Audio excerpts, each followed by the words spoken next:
Hey guys, welcome back to Ouch Mountain. On this rainy work day, we've got a couple of projects that we're going to try to tackle. The first of those is working here on the tractor on the wheel and tire.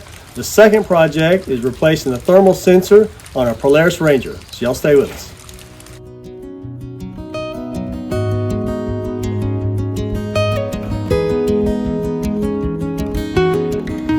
So as y'all know, most work days we're working outside, either in firewood or cutting trees or working on the road, but today is a rainy, gloomy day here in East Tennessee, so we're going to try to work on a couple of projects that need to get knocked out, and doing these either inside or undercover is probably the perfect day to do these, so we're going to try to get these done. So I'm here with a zetor tractor, and if you remember a couple months ago, we replaced the tire on this wheel, same wheel, but new tire on the tractor, and when I did that, I decided at that time to go ahead and replace the bolts with some grade 8 bolts and nuts. And actually 3 of those nuts are lock nuts and they've done well. The other 3 nuts were ones that were not lock nuts and they continue to just loosen up. And after just a couple hours of use, they get loose again. And so I'm going to have to replace the ones like that one. That is, and this one, you can see that one's still loose. So I'm going to replace these with some new lock nuts I just picked up.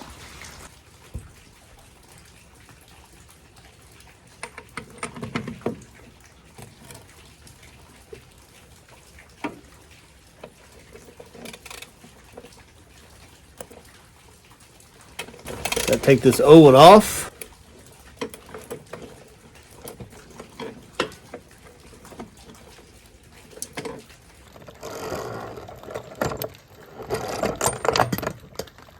Got it.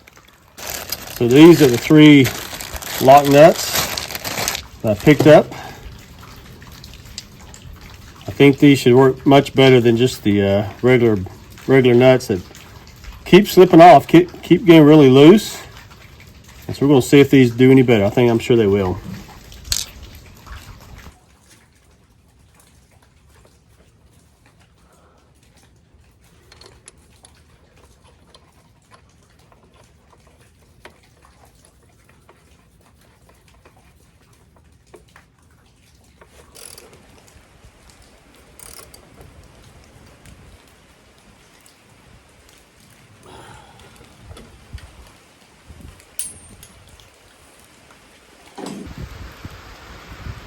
All right, let's see if we can move to the second bolt.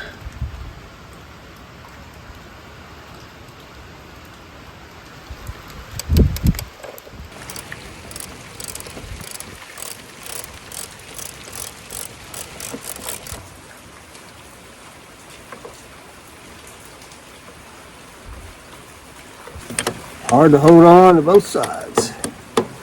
There we go.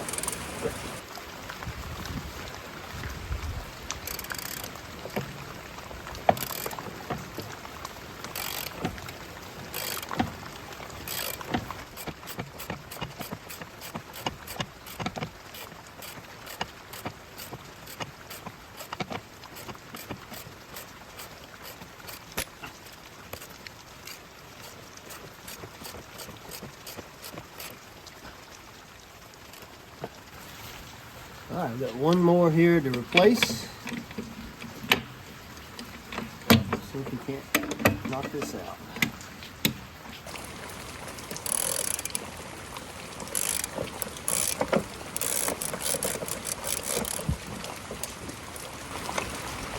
All right, last one's off. I'm gonna put a new one on. It was the last lock nut. Should take care of my problems.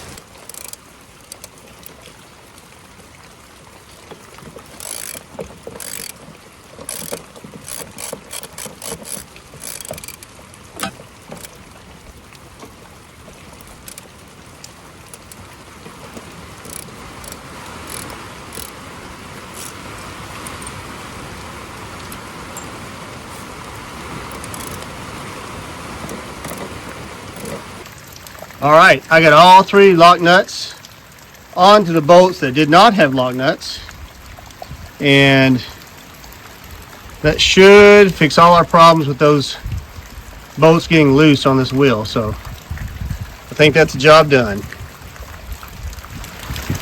And as you can tell, it is just pouring down rain. It's a warm day here in February, but it is just pouring down the rain.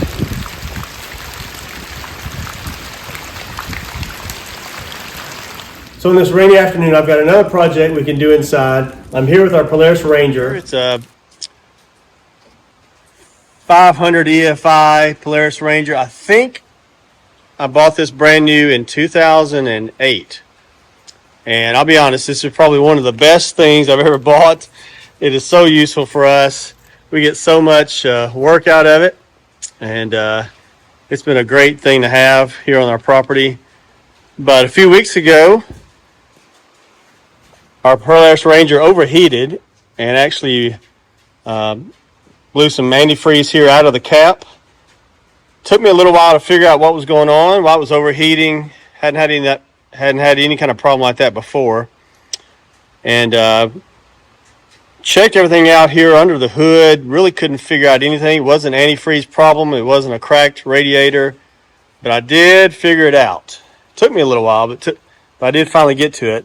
So here under the seat's moved out of the way, and down here, it's really hard to see, but that connection right there is missing something. Let's see if I can show you where this is.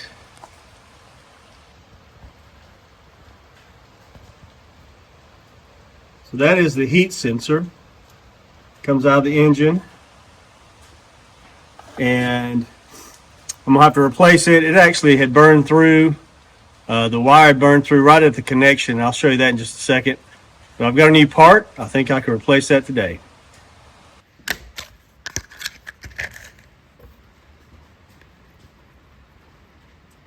So here is the connection that I took out of the Ranger. As you can see, it kind of burned through right there, and what that caused was it caused the fan not to kick on when it was time to cool down the engine, and so no fan on. It overheated. We had antifreeze kind of blow out the cap, and so I've got to replace this part.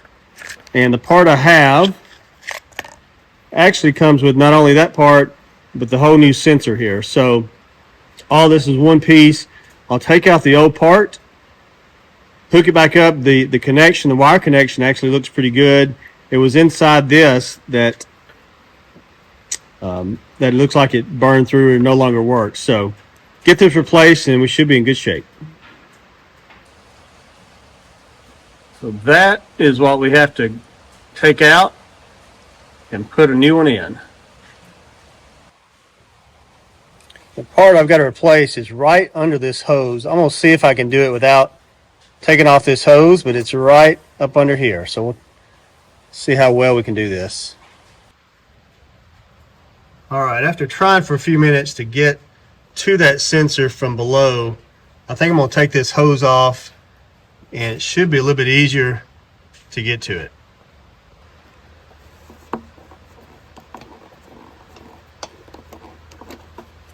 Not much room to work. Here I got the shortest screwdriver I have. And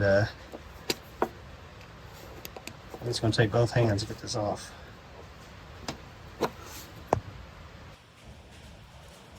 All right, let's see if we can get this hose off.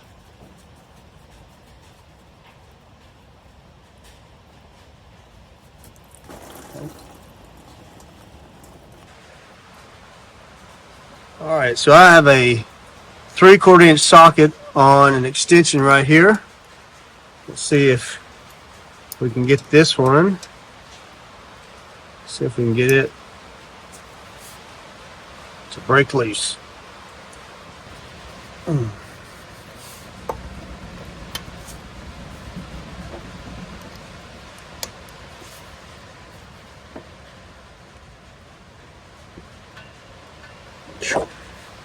Have to get a longer bar on it.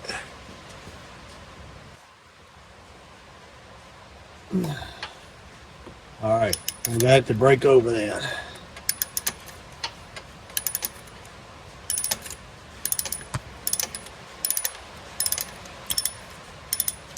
Let's see if I can get it with my finger now.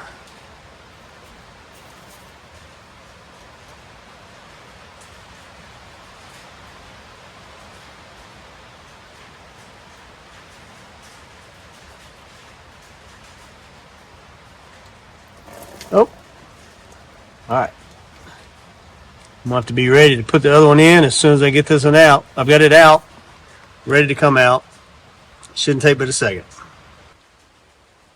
So here I've got the new part ready to go in. I'm gonna switch them out as quickly as I can, so I may not film this. Hopefully I won't spill out too much fluid. All right, so the piece I just took out looks like that. And the other end of it looks like that. It's a little bit different than the part that I replaced it with, but it is the right part number, so we should be in good shape. All I gotta do is tighten this up, hit the connections together, and this job should be finished.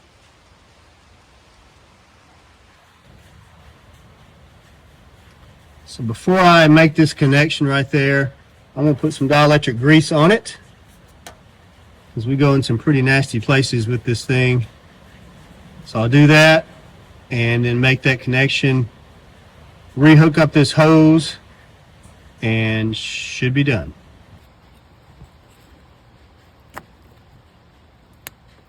There we go.